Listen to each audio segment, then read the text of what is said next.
va passer à la session suivante.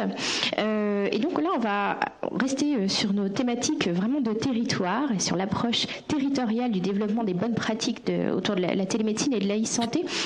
Et on va donner la parole, pour commencer, à nos acteurs dijonnais.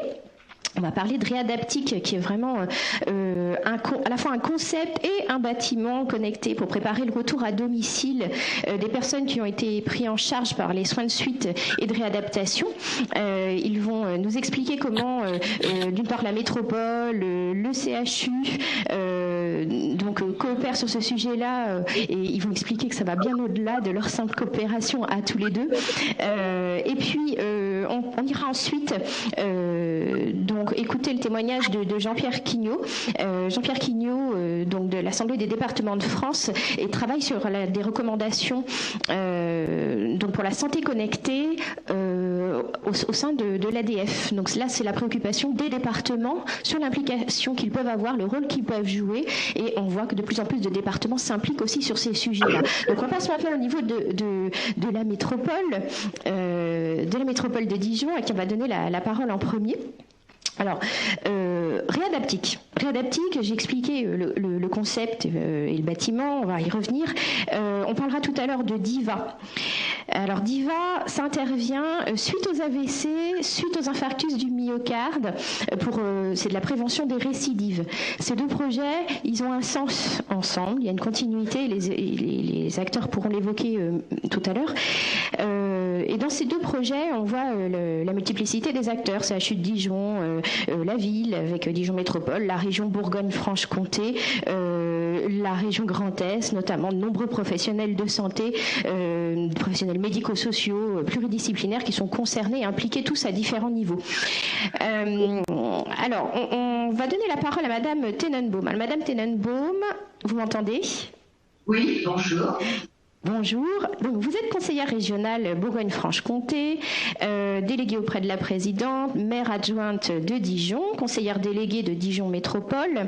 Vous êtes, alors je ne vous vois pas, mais quand vous allez parler, ça va s'afficher. Vous êtes donc accompagnée de Bénédicte Motte, c'est cela ? Oui. Bonjour Madame Motte, donc vous êtes DGA du CHU de Dijon et directrice du projet Réadaptique, et de Jean-Pierre Didier, qui est spécialiste en médecine physique et de réadaptation et qui est initiateur et pilote de ce projet au sein du CHU de Dijon. Alors, pour commencer, voilà, vous êtes là. Alors, je vais donner la parole d'abord à Madame Tenenbaum, et j'aimerais que vous puissiez nous expliquer un petit peu les enjeux de Réadaptique. Pourquoi la métropole s'implique dans ce projet d'e-santé ? Bien sûr, pour Dijon Métropole, c'est très important. C'est la création d'un technopôle santé avec l'ensemble des industries de santé qui existent sur notre territoire. C'est le lien avec la région Bourgogne-Franche-Comté qui a en économie et donc sur la santé, mais qui réalise des plans santé. Et donc, les deux collectivités territoriales ont aidé à ce projet Réadaptique à hauteur de 3 millions d'euros chacune. Et c'est pour nous, non seulement... Alors, juste, Madame Tenenbaum, excusez-moi, je me permets juste de vous couper pour qu'on vous entende bien. Il faut coller votre micro au menton. Et comme il y a un Jabra qui est posé, je crois, sur la table, il ne faut pas avoir de discussion parallèle parce qu'on entendait Monsieur Hameau également. Voilà, désolée, c'est les paramètres. Non, ne bougez pas. Ne bougez pas, remettez-le où il était. Non, remettez-le où il était, de l'autre côté. Voilà, il faut juste pas le toucher, éviter les bavardages. Je suis désolée, mais on a fait des petits réglages. Allez-y, je vous écoute. Bien, parfait. Donc, pour les deux collectivités territoriales qui ont aidé le projet Réadaptique à hauteur de 3 millions d'euros chacune, c'est le développement de technopoles santé, une filière économique santé porteuse d'innovation et créatrice d'emplois. Et puis, c'est parce que la métropole a le souci de la santé de ses habitants, bien évidemment. Vous avez parlé de santé globale avec le logement. Eh bien, le décloisonnement des institutions, c'est quelque chose de primordial.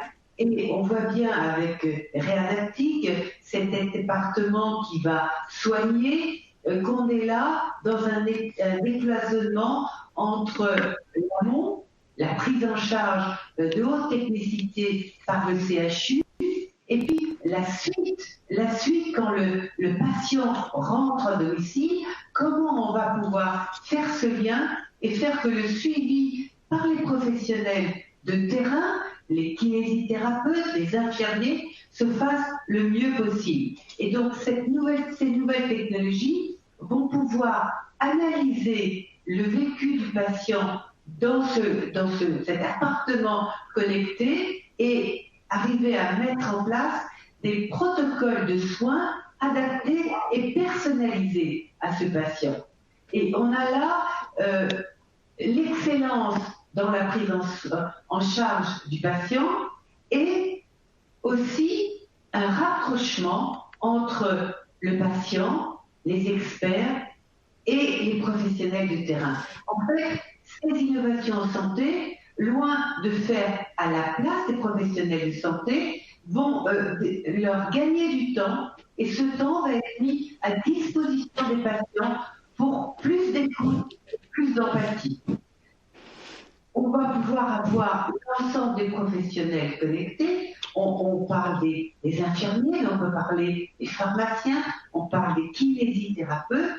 Le CHU et le professeur Jean-Pierre Didier travaillent aussi avec l'EPNAC sur un lien avec les personnes en situation de handicap, que l'on va pouvoir comme ça accompagner au long cours. Et tout cela fait que on optimise l'aval, le suivi. On a parlé des personnes handicapées, on peut parler aussi du retour à domicile des personnes âgées après un accident. Par exemple, ils ont chuté, ils ont été soignés au CHU, ils sont allés dans l'appartement innovant et puis ils retournent chez eux ou à l'EHPAD, où ils sont suivis à domicile. Tout ça fait le lien et c'est pour la meilleure prise en charge de ces patients. Alors cela rentre dans le contexte en plus de votre participation à Smart City, donc qui va dans la même ligne. C'est le côté santé aussi du développement économique de cette métropole, de l'innovation économique et du rayonnement de la métropole de Genève en France et à l'étranger. Merci Madame Tenenbaum. On va entendre le professeur Giroux maintenant nous expliquer un petit peu mieux ce que c'est que ce projet. En quoi ça consiste exactement, Monsieur Giroux, de façon concrète? Je pense pardon, excusez-moi. Pardon, excusez-moi. Oui, monsieur Didier, bien sûr. Et qui part pour Réadaptique. Merci beaucoup. Vous l'avez dit, le Réadaptique, c'est à la fois un concept et un bâtiment. Et très rapidement, je voudrais expliciter un peu ces deux choses. En ce qui concerne le concept, c'est un concept qui correspond à une transformation très profonde du parcours de soins grâce au numérique. Et ceci afin de faire de ce parcours un véritable continuum, ce qui n'est pas le cas aujourd'hui. Et le concept repose en fait sur 3 piliers clés. Un premier pilier, c'est le décloisonnement entre les services de court séjour, les services de soins de suite et de rééducation, qu'ils soient publics ou privés, et puis le lieu de vie. Et ce cloisonnement conduit aujourd'hui à des défauts majeurs de communication, de compréhension au sein des milieux hospitaliers eux-mêmes, mais également au sein du secteur médico-social, et y compris le lieu de vie. Donc ça, c'est le premier pilier, et le numérique là, peut nous aider beaucoup, et on a eu, dans les exemples précédents, on a cité, des applications pratiques dont on voit bien à travers la télémédecine ce qu'on peut faire. Le deuxième pilier est représenté par l'augmentation de l'efficience des soins qui sont dispensés. L'efficience des soins qui dépendent en partie de l'aide qu'on va prodiguer aux aidants, aux soignants, dans l'exercice de leurs fonctions, y compris en essayant de diminuer la pénibilité, mais aussi en débloquant ce qu'on peut appeler un verrou thérapeutique concernant la rééducation. En effet, dès l'instant où, à l'occasion, malheureusement, d'un accident ou d'une maladie, il y a une immobilisation, cette immobilisation rend différents segments corporels muets. Et ce mutisme est préjudiciable à la manifestation de la plasticité fonctionnelle et de la plasticité tissulaire en général. Donc on voit très bien que dans ce cadre-là, la robotique, la réalité virtuelle ou encore la cobotique, c'est-à-dire les robots de collaboration, peuvent avoir un effet majeur. Et puis le dernier pilier, c'est contribuer à un retour durable sur le lieu de vie en évitant le plus possible les réhospitalisations trop précoces ou en évitant la survenue de complications grâce à l'optimisation de ce qu'on pourrait appeler les capacités des personnes, c'est-à-dire leur capacité réelle en situation. Un mot sur le bâtiment, c'est un bâtiment qui bien sûr sera éco-responsable, mais qui a la vocation de proposer un centre de référence. Centre de référence en ce qui concerne les soins de suite et de rééducation, communiquant largement avec tous les secteurs intéressés, avec tous les acteurs, y compris ceux qui sont sur le terrain, et ceci dans 3 domaines principaux. La conception de ce que nous avons appelé des espaces patients personnalisés. Le deuxième point qui est l'ouverture aux chercheurs, aux industriels et aux usagers, dans le cadre de véritables living labs qui permettent de faire bénéficier soignants, soignés et usagers des progrès technologiques. Et puis, enfin, l'exploitation de logiciels de suivi afin d'égaliser les chances, quel que soit le lieu de vie des personnes, tout au long de leur parcours, et ceci grâce aux objets connectés. Je pourrais, si vous le souhaitez, en fonction des questions qui seront posées, ou si vous en avez vous-même, Cécile, vous donner des renseignements complémentaires ou des informations complémentaires afin de ne pas dépasser mon temps. Merci. Oui, il y en aura certainement tout à l'heure. N'hésitez pas à poser vos questions au fur et à mesure pour ne pas les oublier. Et le professeur Didier y répondra tout à l'heure. Madame Motte, en tant que DGA du CHU de Dijon, est-ce que vous pouvez nous préciser un petit peu le périmètre du projet dans sa dimension territoriale pour le coup et le rôle du CHU qui est porteur de ce projet-là? Pour les acteurs du CHU de Dijon, le projet réadaptique, c'est un petit peu l'illustration de ce que peut être le centre hospitalier universitaire du futur, puisqu'il incarne vraiment la dimension de responsabilité territoriale d'un centre hospitalier universitaire. L'idée, c'est vraiment d'établir un continuum autour du parcours du patient qui associe tous les acteurs du soin, qu'il s'agisse des professionnels de ville, des médecins, mais aussi des kinés de ville, les infirmiers de ville, l'hôpital, mais aussi des autres centres de réadaptation, l'hôpital et puis le retour à domicile en associant là aussi tous les acteurs du soin. Donc il y a cette première dimension de vraiment de concevoir le parcours du soin, non pas uniquement centré sur l'hôpital, mais vraiment dans une continuité. Et une autre dimension qui est très présente dans le réadaptique, c'est la formation des professionnels qu'on va essayer de promouvoir dans ce centre, mais aussi de l'enseignement, mais aussi de la recherche et de l'évaluation. Ce qu'on va mettre en place à réadaptique, et derrière chaque innovation, on va prouver la valeur ajoutée que cela a pour le patient. Alors, en préparant cette intervention, vous avez parlé, alors je cite, du miracle dijonnais. Est-ce que vous pouvez nous expliquer un petit peu ce que vous entendiez par ça? Donc en effet, il y a un miracle dijonnais. Je vais juste prendre un œil extérieur qui est celui de la Cour des comptes, qui vient de faire un rapport extrêmement documenté sur le rôle des CHU. Et le CHU Dijon arrive très souvent en tête. Je vais citer deux indicateurs. C'est celui de la progression de l'activité. C'est le premier centre hospitalier universitaire en termes de progression de l'activité, plus 30% en 5 ans, c'est absolument considérable. Et un autre chiffre qui parle énormément, c'est la proportion de l'ambulatoire. Vous savez que la tendance de la médecine aujourd'hui, c'est que le patient reste le moins longtemps possible dans les hôpitaux. Et bien le CHU Dijon, là aussi, est premier. L'autre miracle, dit José, c'est notre santé financière, sachant qu'un hôpital public n'a pas spécialement vocation à être en excédent. Mais à quoi sert un excédent pour un hôpital public? C'est à envisager l'avenir sereinement, c'est de pouvoir investir, et c'est notamment d'investir sur les nouvelles technologies que sont le numérique. Donc on a cette chance-là. Ben, bravo. Voilà qui devrait être inspirant pour d'autres acteurs qui nous écoutent. Et alors concrètement, quel est le stade d'avancement là, de Réadaptic et comment vous impliquez les acteurs du territoire en ce moment? Quelles sont les prochaines étapes? Alors, en ce moment, c'est une étape difficile, c'est l'étape de l'écriture. Donc, et d'ailleurs, je vais profiter d'avoir la parole pour saluer ceux qui contribuent à ce projet, qui sont dans cette salle et qui travaillent à ce projet tout en prenant en charge les patients. Ils font les deux en même temps, je le sais.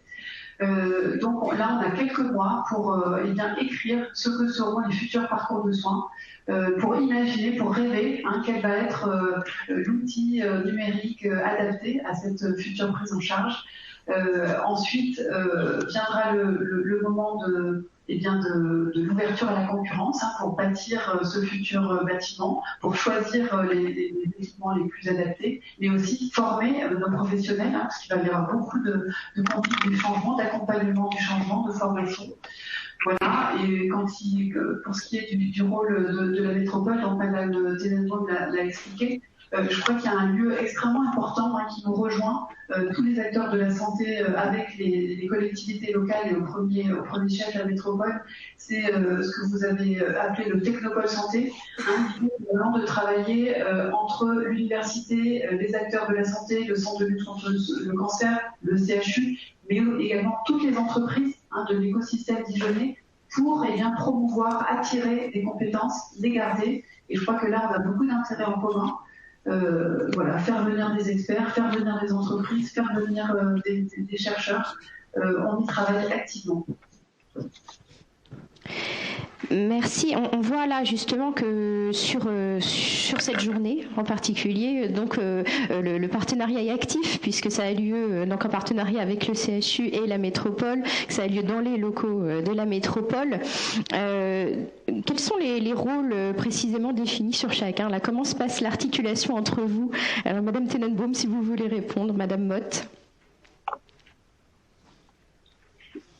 Bien, d'abord, nous avons l'habitude de travailler ensemble, et ça fait au moins 2 dizaines d'années que nous travaillons ensemble, donc c'est pas très difficile de nous passer la parole. Le professeur Didier, c'est le porteur de projet, c'est l'âme du projet. Madame Motte, c'est le CHU qui abrite le projet, le finance, le rend faisable, évidemment.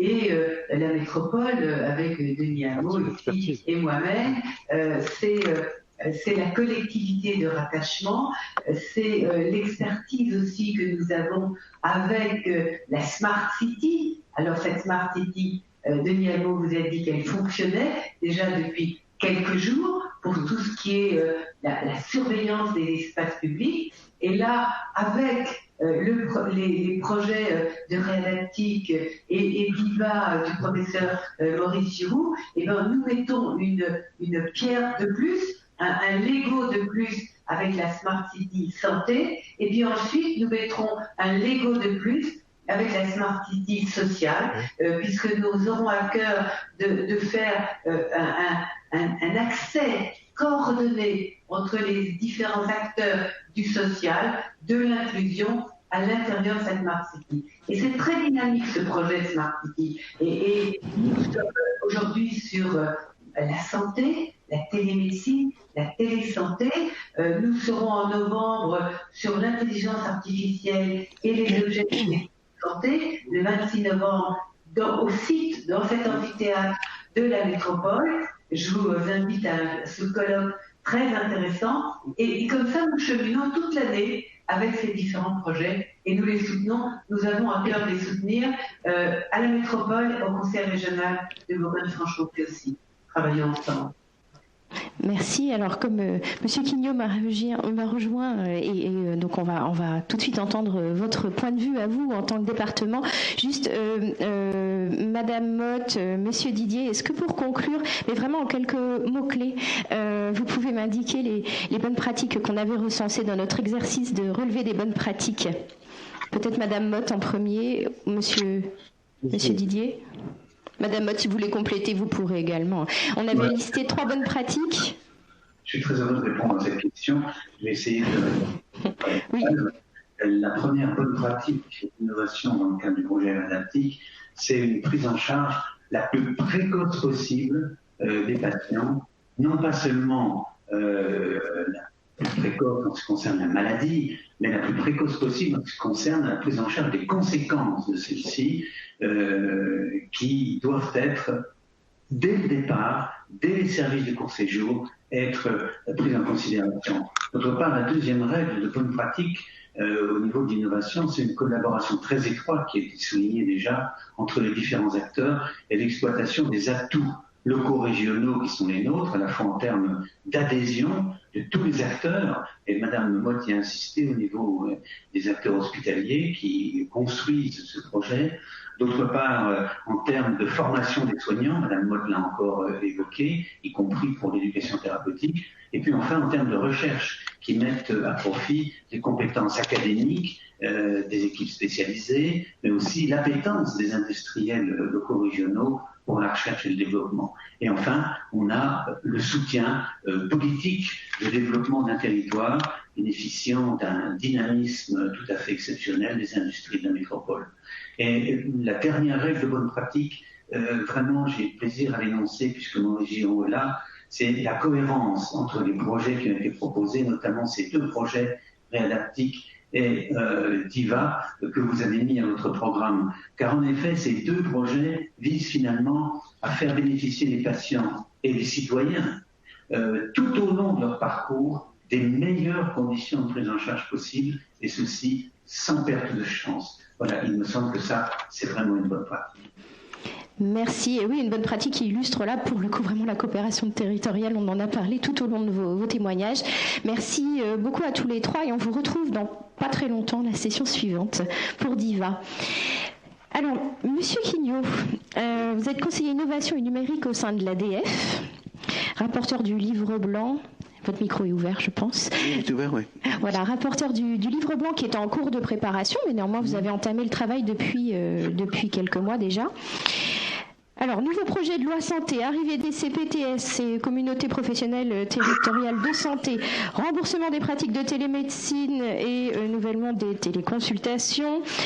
Bon, alors nous, beaucoup de départements s'intéressent à ces questions-là, les questions d'innovation du numérique en santé, à la e-santé. Certains sont même déjà impliqués au cœur de projets innovants, avec des enjeux de répondre aux besoins de leur population. Pouvez-vous vous nous expliquer pourquoi l'ADF a décidé de travailler sur ce sujet de la santé numérique en santé et au travers d'un livre blanc ?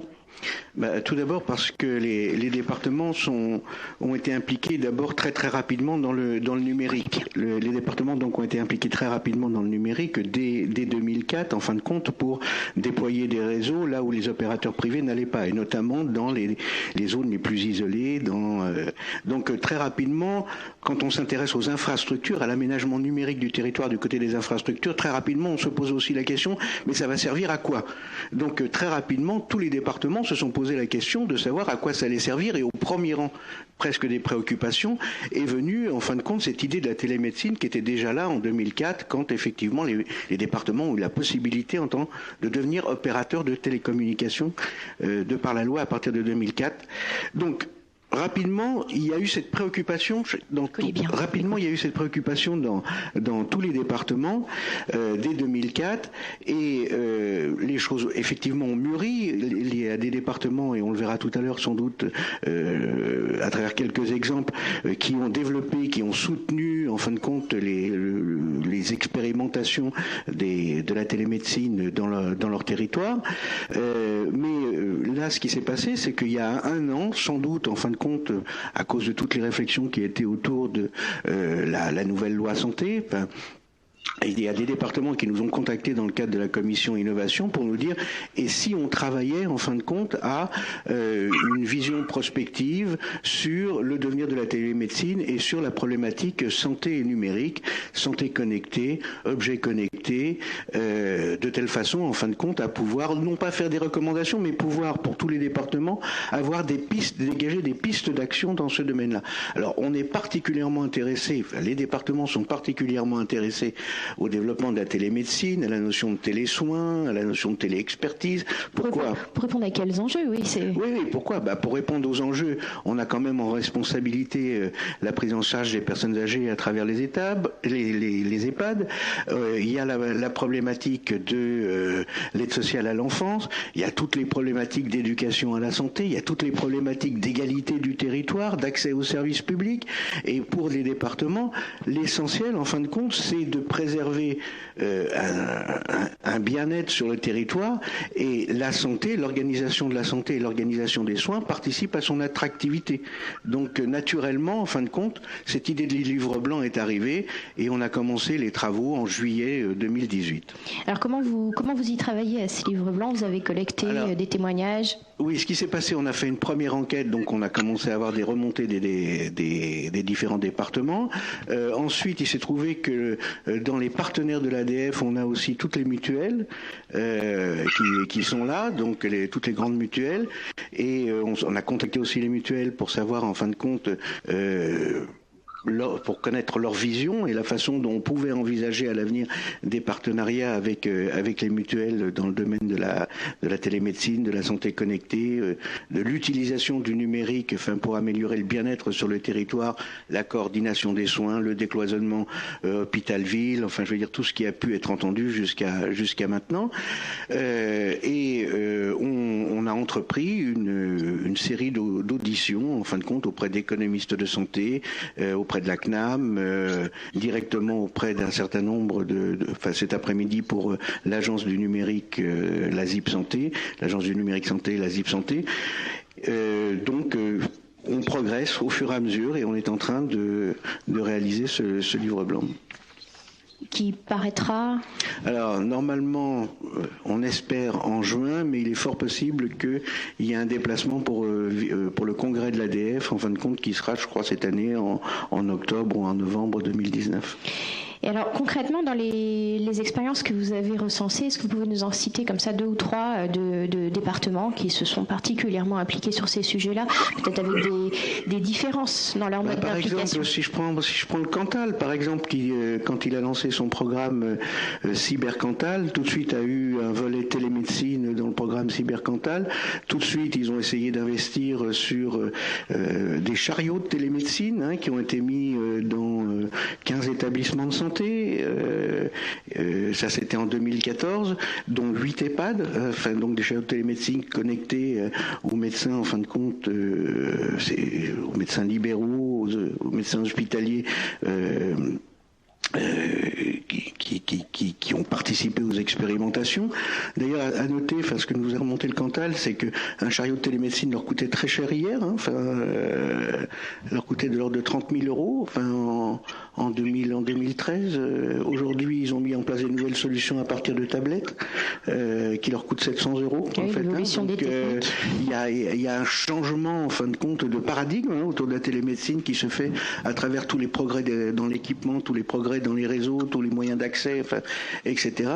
Donc je peux citer l'exemple des Alpes-Maritimes qui, dès 2004, je crois, avait eu une première expérimentation de valises de télémédecine pour des villages en altitude, et puis qui très rapidement, dans le cadre de leur schéma directeur d'aménagement numérique, ont donné la priorité à tous les établissements de santé et ont mis autour de la table le CHU de Nice, ont mis autour de la table les médecins libéraux, les EHPAD, les maisons de santé, SOS médecins, les SDIS, puisque les départements aussi ont en charge les SDIS.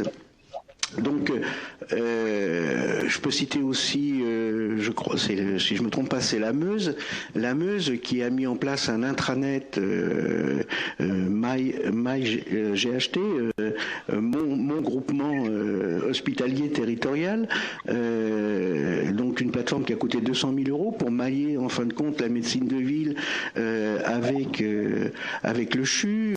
Je pourrais citer l'Isère qui s'est lancé dans un maillage de tous les intervenants à domicile, dont les médecins, pour optimiser le maintien à domicile des personnes âgées à travers un projet et un consortium qu'ils ont créé avec des mutuelles, avec les différents partenaires qui s'appellent Isère Adom.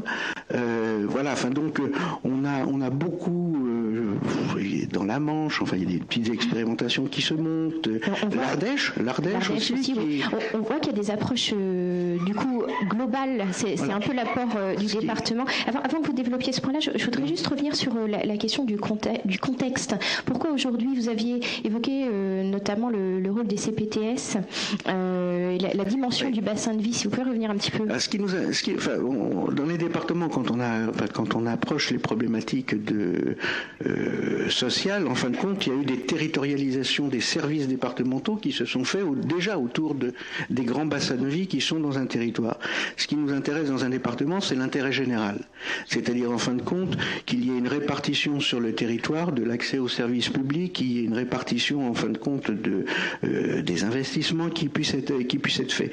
Ce qui nous paraît intéressant dans le projet de loi sur le projet santé, la 2019, ce qui est intéressant, c'est qu'effectivement, il y a une mise en avant du groupement des soins. Mise en avant du groupement des soins à travers les maisons de santé, à travers les centres de santé et à travers cette nouveau mode d'organisation qui sont les communautés de professionnels territoriaux de santé qui sont un petit peu mises en avant et qui vont exercer une coordination des soins, un décloisonnement entre les différents acteurs du soin au niveau du bassin de vie. Nous, quand je dis nous, c'est quelque chose qui peut paraître intéressant pour les départements à soutenir parce qu'on passe en fin de compte à cette notion de projets territoriaux de santé et donc de projets qui sont portés au plus près par les acteurs qui se maillent et il nous paraît très très important que l'ensemble en fin de compte des solutions numériques, l'ensemble des solutions à travers les infrastructures, à travers les solutions logicielles, les plateformes, etc., puissent effectivement être portés au niveau des acteurs du soin et des acteurs de la santé sur des bassins de vie, pour que ça prenne sens, en fait. Et alors, vous avez insisté sur la notion de vocation assemblière du département. Oui. Est-ce que vous voulez... Notion assemblière, pourquoi ? Parce que en fin de compte, on voit bien que toutes ces transformations du système de santé, elles nécessitent une mobilisation des acteurs qui ne sont pas simplement les acteurs médicaux. Tout à l'heure, on parlait en fin de compte de la comorbidité. On disait que la bonne alimentation est tout aussi nécessaire aux soins d'une plaie que, en fin de compte, la médication, pharmaceutique, par exemple. Donc, en fin de compte, pour un département qui a comme objectif l'intérêt général, il faut que les politiques de lutte contre l'obésité, les politiques de lutte contre la sédentarité, il faut que les politiques d'éducation à la santé auprès des jeunes générations, il faut que les politiques d'aide sociale, qui sont des politiques qui sont aussi des aides aux aidants, etc., soient bien coordonnées dans une vision globale au niveau territorial de l'ensemble des acteurs. Ce qui est complexe, ce qui est systémique, et ça nécessite en fin de compte des personnes qui vont, des dispositifs qui vont faire le maillage entre les acteurs, qui vont animer les acteurs, qui vont incuber les bonnes idées, incuber les innovations, les faire connaître, etc. Et les départements ont ce rôle, en fin de compte, d'assemblier sur les projets complexes.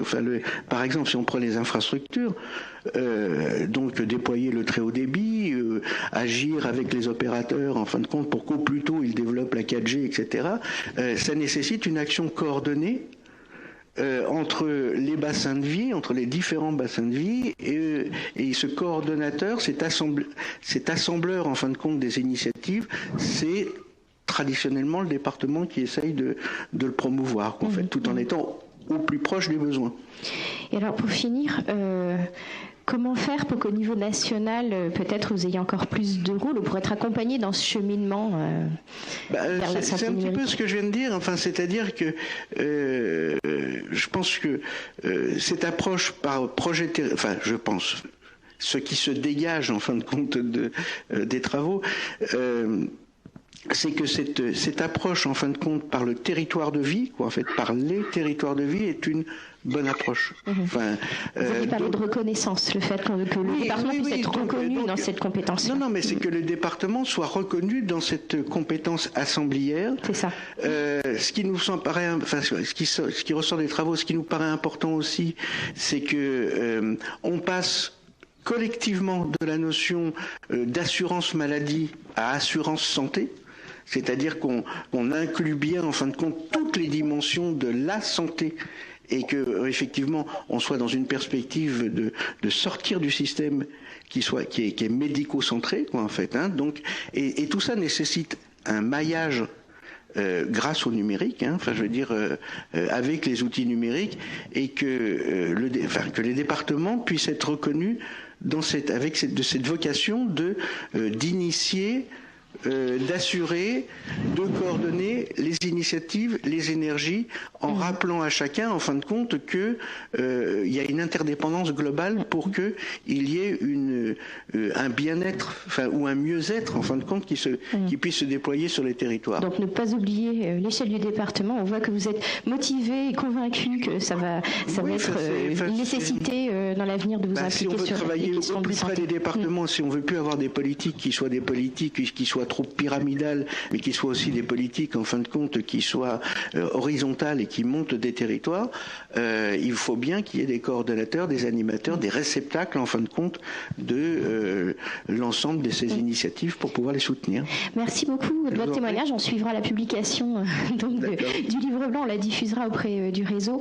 On va partir rapidement sur Nantes, dans ce temps un petit peu de réaction des différents territoires. Il y a une réaction du côté de Linda Guérino, qui est responsable événementiel animation d'Atlampol Biothérapie. Vous vouliez réagir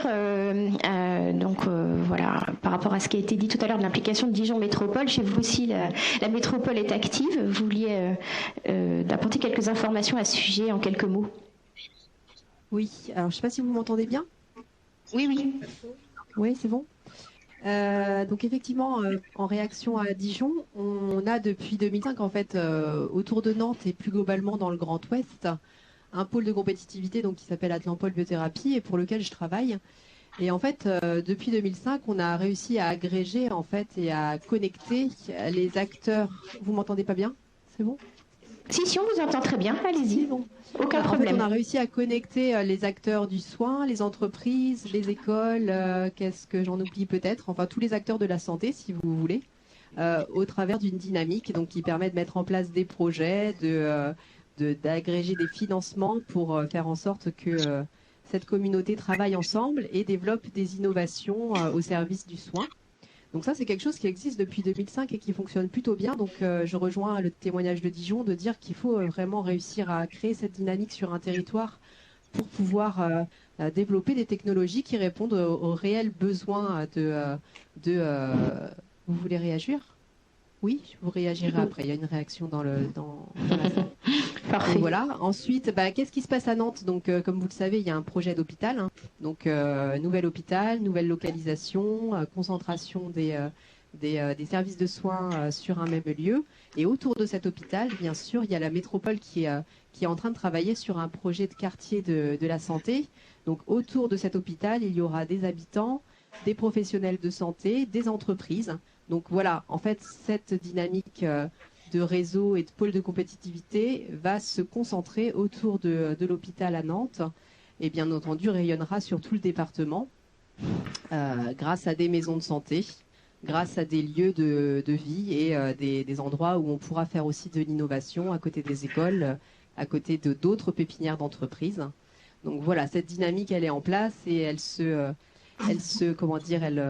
elle augmente d'année en année puisqu'on est en capacité maintenant d'attirer des entreprises, en particulier sur le domaine de l'IA, l'intelligence artificielle. Donc, puisque notre pôle est très focalisé sur la médecine personnalisée, l'innovation en santé, maintenant il y a des entreprises qui l'ont très clairement identifié et qui viennent s'installer ici pour développer des projets avec les soignants et avec les chercheurs.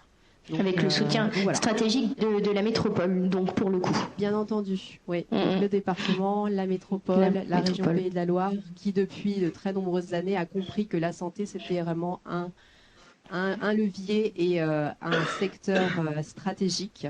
Donc on entendra, bien entendu. On entendra tout à l'heure. Je vais laisser la parole bien sûr. à quelqu'un dans la salle qui voulait réagir. Allez-y, et on entendra tout à l'heure d'ailleurs en termes de dynamisme une start-up qui présentera son application sous la forme d'un pitch. Oui, une réaction rapide parce qu'il faut qu'on passe à la session suivante. Oui, merci. Je voulais... Alors, il faut que vous mettiez attendez, il y a une réaction sur Nantes. On vous écoute. Oui, je voulais compléter les propos de ma collègue ici sur Nantes. La dynamique aménagement du territoire est bien existante ici dans le Grand Ouest. C'est un programme d'aménagement numérique qui a commencé en 1998, initié par les élus ligériens et bretons, qui s'appelait à l'époque Mégalis Bretagne Pays de la Loire, avec des services de télémédecine intégrés, visioconférence et services de téléimagerie. Ça nous a permis de démarrer très tôt. Et on a une continuité des élus à la fois en Pays de la Loire et en Bretagne pour poursuivre cette dynamique Grand Ouest, qui est aujourd'hui à l'échelle du GSS Hugo. Donc, il fédère trois régions, Bretagne, Pays de la Loire, Centre-Val de Loire. Et aujourd'hui, nos pratiques de télémagie sont à l'échelle de ce périmètre Hugo. Et nos visio-staff, dont on a besoin de services de recours, qui sont principalement dans les CHU aujourd'hui, s'articulent sur ce Grand Ouest aussi, également avec la Normandie. Donc on a aujourd'hui une dimension qui dépasse le contexte initial de 2002, qui est Grand Ouest, avec des technologies qui sont aujourd'hui matures. À titre d'exemple, l'éditeur ACTM, qui est aujourd'hui un éditeur de télémagie qui est d'échelle européenne. Merci, merci Monsieur Annette. C'est du concret dans le Grand Ouest. Vous étiez un des premiers convaincus qui vous suivez nos événements depuis le tout début. Merci de votre assiduité sur ces sujets-là. Je vous remercie à tous de vos témoignages.